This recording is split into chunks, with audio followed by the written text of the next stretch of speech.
Welcome back in. We know that in news, stories are filled with challenges and hardships, but there are incredible things that are happening every day, from neighbors helping neighbors to inspiring acts of kindness. Each week, we're going to be sharing stories on people that are really making a difference in our community. So tonight in Champions of Hope, we're introducing you to a woman who is helping give people a second chance at life.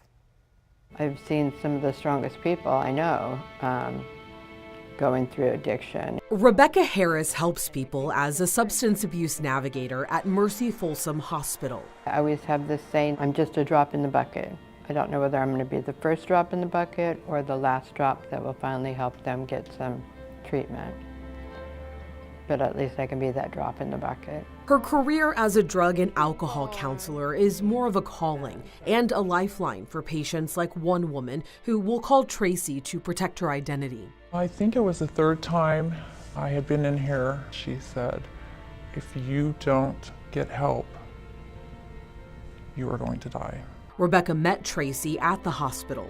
Tracy was struggling with alcohol addiction for more than a decade. Once you think you have control over your disease is the second you don't have control over your disease. A trip to the hospital was Tracy's first drop in the bucket. I truly had to be hospitalized in order to not die. My body was failing, my liver was failing. Unfortunately, that's not what took me down to getting sober. I had to do it 2 more times. Rebecca and Tracy knew her life was on the line. I looked at her and said, I'll do whatever you tell me to do to not have this happen again. Why is that making you emotional? She saved my life. This hospital saved my life. You don't get to get cirrhosis 3 times and get out again. Addiction is considered a medical disease. We got to treat them with the same respect. You got to have that empathy. Empathy, something Rebecca carries with her to each patient, reflecting on her own past. I myself suffered from a very traumatic childhood and started using substances very young in my life. I remember going to the hospital when I was in my addiction and being scared to death to talk to the doctor or anybody about it. Rebecca's recovery leading to her calling. I want to be the one that somebody can talk to about their addiction without being treated differently.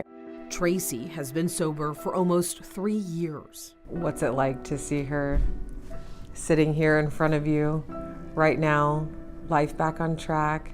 I think she is a beaming reminder to me that I can make an impact on people and people can change. She's still doing good and I love that because that was like, okay, filling my bucket up.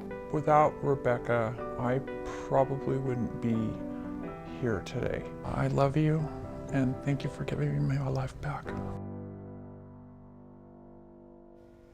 Look, I know that there are so many more stories waiting to be told. So if you know someone who is making a difference, no matter how big or how small, I would absolutely love to hear about it. You can always share your story with me by emailing our team at tothepoint@abc10.com. Together, we can keep spreading a little bit of positivity, one story at a time.